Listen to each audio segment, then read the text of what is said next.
removed instantly from all these companies, smeared by the media instantly, all at the exact same time, and it was all fake news. They argued that Parler removed because January 6ers were using it to coordinate, despite the fact they actually used Facebook, and despite the fact the new evidence that's emerged shows the police were widely facilitating what's happening. It stands to reason that the U.S. government was threatened the fact that large amounts of political individuals in the United States were leaving Twitter for a rival platform for which they had no control. And we now know, thanks to Elon Musk, whose purchase of Twitter is one of the greatest acts of heroism, shout out Elon Musk, because we're learning this, and when he leaked the emails revealing that shows that Twitter, with its left bias, was heavily influenced specifically by the U.S. intelligence agencies. I would be willing to bet large sums of money. Parler was removed. Alex Jones was banned because of government intervention. And I say this as someone who has proven definitively right now the U.S. government colluded to censor me personally. We're seeing this. I would like to see Jim Tinnell's. I want to see the documents relating to Parler because I'm willing to bet we are going to see something like an email that goes, we're really concerned about Parler. And hey, Apple, by the way, you do know that facilitating terrorism is a crime in this country, right? And January 6th was an insurrection. They used Parler. Heaven forbid, accuse you of terrorism. And also, keep in mind, too, that the reason Parler got put down was because Amazon Web Services shut them down. And I think that they've got government contracts. They benefited a lot. Well, that is well. That is well. They had to actually migrate their servers because AWS stopped doing business with them because of the allegations that were fraudulent from the federal government. The federal government has demonstrated time and time again that they have their tendrils into every social media network of any magnitude whatsoever. And Parler came about, kind of had this fast rise that looked like it might actually be a competitor for Twitter or something else. And they were like, can't have that. We have fought long and hard to get our hands of the FBI, the CIA, DHS, everybody else into Facebook, Instagram, Twitter, across the board. And they're like, we can't have you guys having their outlet, right? They go away. And people think that, like, this is where I get pissed, is that instead of Tim's anger about this, because be furious. Do we know what we're actually talking? This is the land of the free, right? This is America, right? And we just accept the fact that every single thing we do on the internet is spied on by the government. When I was growing up, that would have been laughable. We weren't even considered a possibility. Now it's a given. Think about how far, I almost cussed, how far we've transitioned, if you will. Remember when that DNI guy lied to Congress about spying on American people? Yes. Yeah, with anger, I kind of feel like Art of War style, when you're angry, don't show it thing, because I'm beyond like enraged about the last 7 years, but I'm acting like I'm just a happy-go-lucky guy because I really want to change it. Yeah, and if you get angry, you become a target. So I don't know. See, I'm okay with being a target because I want people to know that in their exasperation. Like I'm so exhausted by the tyranny that we languish under, and there's a lot of people out there that just accept it. They just go like, it is what it is. I reject that wholeheartedly. It is not necessary that we suffer this forever. We are, I don't go much into birthright. If there is a birthright of every American, it is that we can speak freely, we can defend ourselves.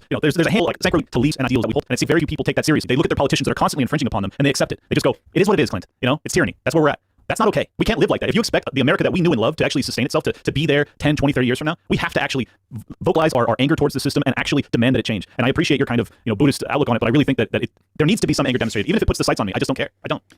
It may be that it's unstoppable, the corruption is unstoppable, that we need to build systems that can't be tampered with. Parler should have been a system that couldn't be taken down, like a decentralized web network, like a mesh network or something. Sure, it's like, how do we hit this whack-a-mole thing? It's unstoppable. I'm sure could they do it over, they would have done so. But the truth is they're gone. Parler's basically gone at this point, because like in the rise of social media, this is what's so nefarious about it. In the rise of a social media network, there's the exponential growth phase that you have to hit if you're going to succeed. And if you don't hit it, or if you're derailed mid that exponential rise, you're toast. So all the federal government has to do from here on out, like exactly what they're doing with TikTok, threatening that they're going to ban TikTok. I'm not a fan of TikTok. That's not the point. You give them that precedent. You allow them to just shut down one of the most successful social media apps of all time, maybe the most successful. And what do you think they're going to do from there? Well, all of a sudden, Elon Musk acquired Twitter. Got that, right? Because we already have the precedent. He's allowing some sort of CCP propaganda to be pushed. Do you think on a long time, 100, 200 years, there is the possibility that we're going to not have constant monitoring and constant, the government or maybe not even just the government, but constant overwatch from a large entity? Because I know that there's a lot of people that now are speaking very, we can't let this happen and blah, blah, blah, blah, et cetera.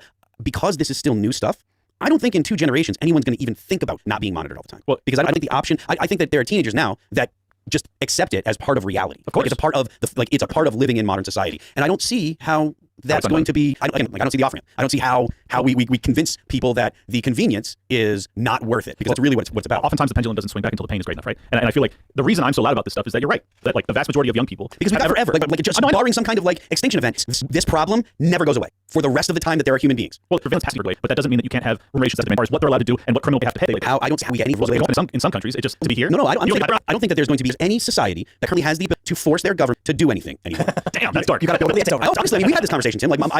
Once you get chips that are implanted in most people's brains, and again, these are problems that don't go away. This isn't like, oh, we'll solve it this generation, and then we don't have to worry about it in the next generation or the following generation or 3 generations down. Once this genie is let out of the bottle, it is for as long as there is industrialized modern society. This one does go away. I see the law evolving to computer software code. So instead of having a law on a paper somewhere, I hope we're all abiding by that thing. It's actually part of the structure of our ability to communicate. The laws are written into things. Well, there's a part for an entity to violate the law, the code, the system. You're neglecting pirates. You're neglecting to think about real meat machines that don't want. It's kind of like saying, hey, send me an ice cream cone on Twitter. You can't, because it can only send certain types of things because the code is such that only certain types of things can be transmitted. So if that's your system, you can observing from the outside isn't part of that code. Considering the conversation that we've had so far tonight, talking about what was done to Parler, which had the possibility. And why would the people that currently control the levers of power, why would they allow that? Yeah, because right now I think that there's